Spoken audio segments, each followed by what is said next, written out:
আমার নাম মারিয়ামে জাবিন। আমি সৈয়দপুরের সানফ্রান স্কুল কলেজ থেকে 2026 সালে এসএসসি পরীক্ষা দিয়েছি এবং আমি জিপিএ 5 অর্জন করেছি। আমার অনুভূতি অনেক ভালো, কারণ এই জিপিএ 5 পাওয়াটা একটা সবারই স্বপ্ন থাকে, আমারও স্বপ্ন ছিল। আর আমার রেজাল্ট আলহামদুলিল্লাহ অনেক ভালো হয়েছে, যেরকম আশা করছিলাম সেইরকমই হয়েছে। আর এই ভালো রেজাল্টের পিছনে সবথেকে বড় যেটা কারণ থাকে, প্রথমে নিয়মিত হওয়া, নিয়মিত স্কুলে আসা। আমি নিয়মিত স্কুলে আসতাম সবসময়। আর যে স্কুলের যে টিচারগুলো আমাদের ছিল সব সাবজেক্টে, সেই টিচারদের সব যে নিয়ম মাফিক সেরকম চলার চেষ্টা করছি। আর আলহামদুলিল্লাহ আমি ওইভাবেই পড়াশোনা করে পরীক্ষায় বসতে পারছি এবং শেষে একটা ভালো ফল অর্জন করেছি। কোন ক্লাস থেকে সত্যি ক্লাসে সিসিটিভি ক্যামেরা ছিল এবং দুইজন যে টিচারগুলো ছিল ওরা অনেক অনেক ভালোভাবেই কাট দিছে, যে আমাদের একটু ঘোরাঘুরিও করতে দেয়নি। মানে ওরা টিচার, আমরাও ভয়ে ছিলাম, টিচারও আমার ভয়ে ছিল যে সিসিটিভি ক্যামেরা আছে, বড় বড় সাইড থেকে কেউ যদি আসে, এরকম অবস্থা। ঠিক আছে। আমি এবার সানফ্লাওয়ার স্কুল কলেজ থেকে 2026 সালে এসএসসি পরীক্ষা দিয়েছি এবং আমি জিপিএ 5 অর্জন করেছি এই পরীক্ষাটিতে। আমি নিয়মিত স্কুল প্রতিষ্ঠানে আসতাম এবং স্যার ম্যাডামদের কথা মনোযোগ দিয়ে শুনতাম, নিয়মিত ক্লাসের পড়া করতাম। এই প্রতিষ্ঠানে নিয়মিত প্রতি সপ্তাহে ক্লাস টেস্ট হতো, যা আমরা দিতাম এবং তা আমাদের এসএসসি পরীক্ষায় অনেক উপকারে আসছে এবং আমরা ভালো নম্বরে সবাই আলহামদুলিল্লাহ জিপিএ 5 পেয়েছি।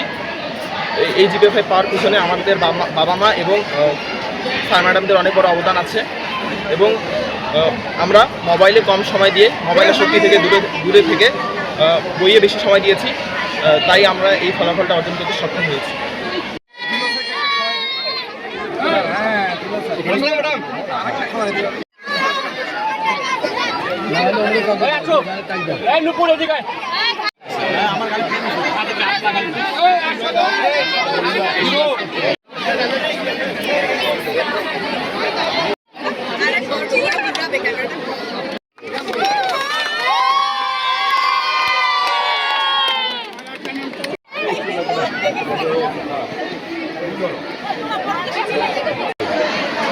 তথ্য বা নিউজ কালেকশন করতে আসছেন, এর জন্য আন্তরিকভাবে অভিনন্দন জানাই আপনাদের।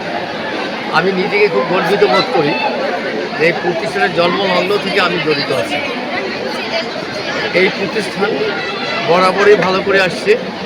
মাঝখানে কিছু বিপর্যয় হয়েছিল, আমাদের কিছু ম্যানেজমেন্টের ত্রুটি ছিল, তো খুব বেশি এটি কন্টিনিউ করেনি। অব্যাহত ধারা আমরা ভালো করার ধারা অব্যাহত রেখেছি।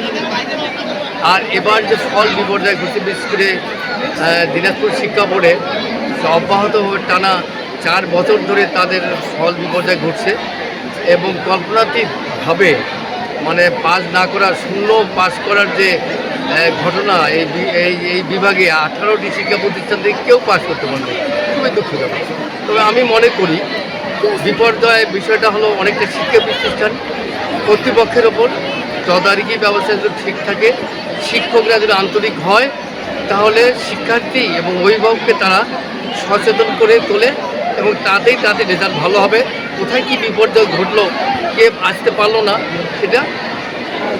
সেটা হলো ভিন্ন কথা।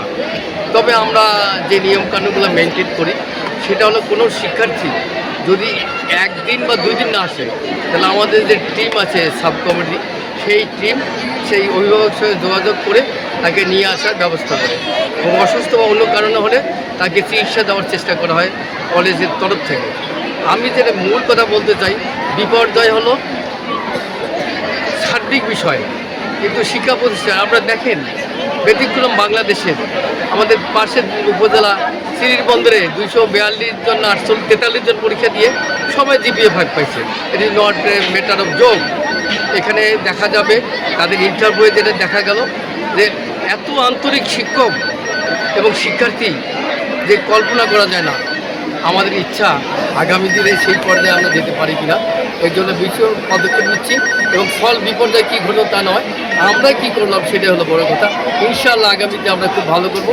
আপনাদের জন্য অবহিতের জন্য জানাই, এই শিক্ষা প্রতিষ্ঠান যখন কলেজে উন্নীত হলো, তখন আমরা 2005 সালে, আপনারা জানেন যে রাজশাহী শিক্ষা বোর্ডের অধীন 16টা জেলা, অনেক নামি দামি কলেজ আছে, সেখানে আমরা মেধা তালিকায় টপ 10-এর টপ হয়েছিলাম, মানে প্রথম স্থানে অধিকার করেছিল সানফ্লাওয়ার স্কুল অ্যান্ড কলেজ।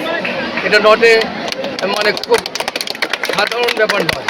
কাজে আমরা আমাদের পদ্ধতিটি চালাই, এই পদ্ধতিটি আমরা অব্যাহত রাখি এবং শিক্ষক তদারকি এবং অভিভাবক যদি সচেতন থাকে তাহলে ফল বিপর্যয় হবে না। ধন্যবাদ সবাইকে। আরেকটা প্রশ্ন, ফলাফল হয়েছে। আমি প্রথমেই কৃতজ্ঞতা জানাই আমার সহকর্মীবৃন্দ যারা এই পিছনে ছিলেন, পাশাপাশি আমার যে শিক্ষার্থীবৃন্দ তারাও অনেক পরিশ্রম করেছে। আর আমি পিছনে থেকে এবং আমার সাথে আমার গভর্নিং বডির সদস্যবৃন্দ পিছনে থেকে পরামর্শ দিয়ে তাদেরকে কাজগুলো আদায় করে নেওয়া হয়েছে। পরিশ্রম করলে প্রশ্ন যেমনই হোক রেজাল্ট আসবেই। শিক্ষার্থীদের উদ্দেশ্যে তোমরা সবসময় পরিশ্রম করবা, তাহলে ফলাফল হবে।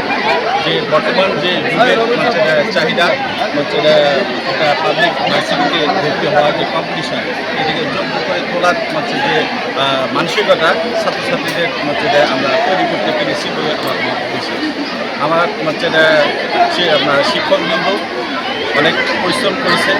আমরা সকালে তাদের ক্লাসে রেখেছি, আবার বিকালবেলা তাদেরকে তাদের প্রবলেমগুলো সলভ করার চেষ্টা করেছি।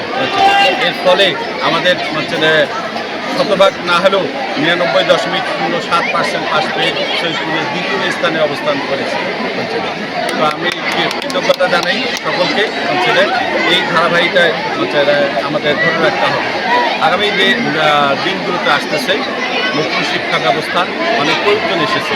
এই প্রয়োজনের জন্য শিক্ষক শিক্ষার্থী সবাইকে মানসিকভাবে তৈরি হতে হবে। আমার মূল একটাই হলো যে আমরা পরিশ্রম করব, পরিশ্রম করলে দেখা যাবে যে আমার ফলাফল আসবে কাঙ্ক্ষিত। সে বাহিরে বিপর্যয় ঘটুক, প্রশ্ন কঠিন হোক, এগুলো কোনো বিষয় না। আমরা যেভাবে প্রস্তুতি নিলে ফলাফল একদিন আসবেই। এটা